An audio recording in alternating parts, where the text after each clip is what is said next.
یو وړوکی شان پیغام تاسو سره شریکوم کوم چې په بشکیک کې خاص کر ورکران دي او چاله چې یو قسم دمکیانې ورکړل کېږي خاص کر زیاته سټوډنټانو له ورکوي حالانکې دوی ته پته نشته چې دا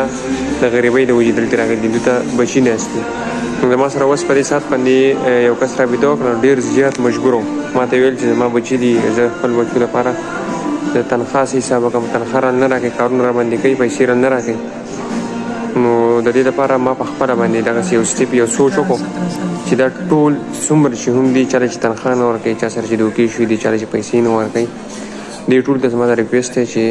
زما سره په دې ټایټل کې کم ډاکټر پیر جان صاحب کم زموږ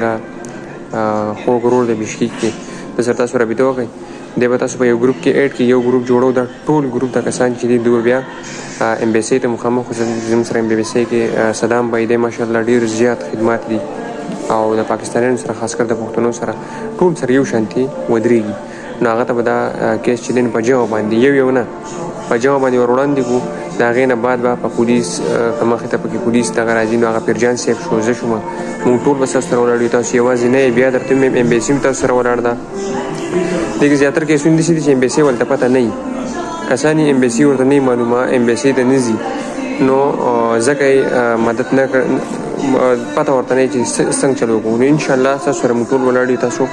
ټینشن مه کوئ مونږ درسره ولاړ یو مونږ پاکستانیان پښتانه وروڼه ټول درسره ولاړ یو څومره چې سټوډنټان دي دلته کنټرکټران دي ټول تاسو سره ولاړ دي هېڅ قسمه ټینشن ونه اخلئ او انشاءالله یو ګروپ جوړو پیرجان صاحب سره تاسو رابطه وکړئ په هغې ګروپ کې به تاسو ایډ کړي د هغې نه بعد به سټیپ بای سټیپ مونږ تاسو ته لاره ښیو په هغې لاره به ځئ انشاءالله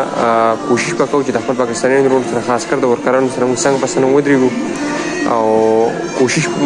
خبره چې کوشش کولی شو دعاګانو کې یاد ساتئ په نیکسټ ویډیو کې ملاقات کېږي د لوی الله په امان